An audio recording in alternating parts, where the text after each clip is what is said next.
कि दिल दीवाना धर के तहरा प्यार में और हनी जब से बने लगल डार में।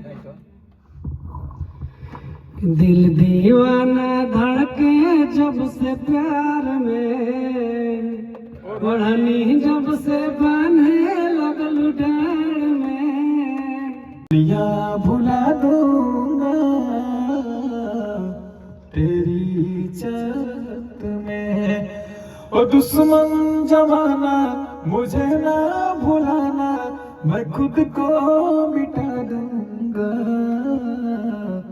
तेरी चाहत में, हो तेरी चाहत में। नमस्कार, हम पवन पांडे सुबह कोच चुके गुड़ा था और आज पवन धुन स्टूडियो में हमने के बहुत दिन बाद फिर से गाना बजाना बनाते सॉन्ग और प्यारा प्यारा डमी बनाते सॉन्ग। यही बीच में देखी हमने के बीच में मैरवा के त्रिलोकी हॉस्पिटल के संचालक डॉक्टर अजय सर यहाँ पर यहाँ के कोनो काम वाला एग्जीबिशन रूम में तो फोन करनी हो कहाँ बने अपने स्टूडियो में आए के स्टूडियो देखा होता नहीं यहाँ देखे के चाहनी भाई केन स्टूडियो में गाना गावल जाला, चूंकि यहाँ के पेशा खाली चीर फाड़ हॉस्पिटल में एडमिट मरीज लोग का इलाज करना और आज कहने के तन चलिए स्टूडियो में क्या गाना के चीर फाड़ वाला देखिए में चीर फाड़, लेकिन मैं कंप्यूटर से चीर फाड़ वाला गाना के बहुत अच्छा ऐसा ही सब वाला तो गाइए लजाई मत, संगीत है सबको लगाए। चलिए सर के गाना गावे एक लाइन हम गाए एक लाइन तो गाना ठीक। हिंदी गाएंगे भोजपुरी बताएं? कौनो गाए भोजपुरी कौनो गाए हिंदी हिंदी गा ले कोनो नहीं। हां तो हिंदी कौन गाना गाएंगे बताएं? कौन याद पड़े गाना गाए ना कोनो।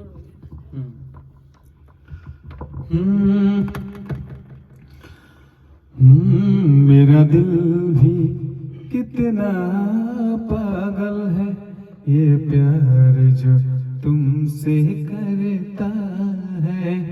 लेकिन हम लोग गाना बताओ तीसरी से गाना है खेसारी जी का लिखा कि दिल दीवाना धर के तहरा प्यार में और हनी जब से बने लगल डार में।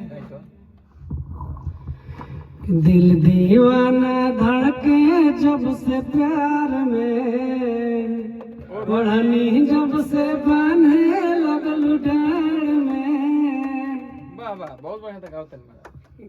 देखो गाय अब आगो के याद करो गाय तो हिंदी गाय जब हम गानी। हां मेरा दिल भी कितना पागल है, ये प्यार जो तुमसे करता है। अब मेरा दिल भी कितना पागल है, ये प्यार तो तुमसे करता है। एकदम बढ़िया गाना। पर सामने जब तुम आते हो, वाह वाह, पर सामने जब तुम आते हो, कुछ भी कहने से डरता है, ओ मेरे साजन साजन साजन। वाह कलाकार वाली है, बहुत बढ़िया गाओ, एक नंबर गाओ और सही गायब धीरे धीरे प्रैक्टिस से गाओगे।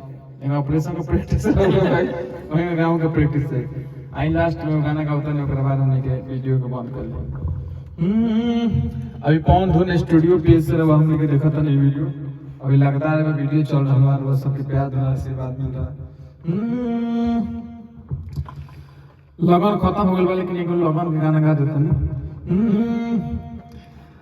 अरे लिहिना अरे लिहिना जाना का पापा पियारिया, अरे पेनिना जाना का पापा पियारिया, हाथे पान के बीरा करीना समाधि लोग से बीनाती सिराया जुनाई कि जे सिरा कबा हुना वाली से हो बेटी नवाई, बेटी हो कौन बेटी हो सिया बेटी का राने सिराया जुनमाई।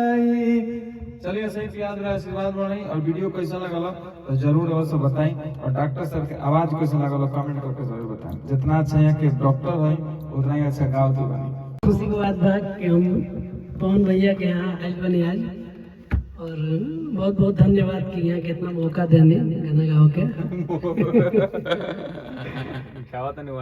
बहुत अच्छा गाता। Thank you. चलिए सही प्रयास करते हैं तो बहुत अच्छा गा। नमस्कार, प्रणाम, जय माता।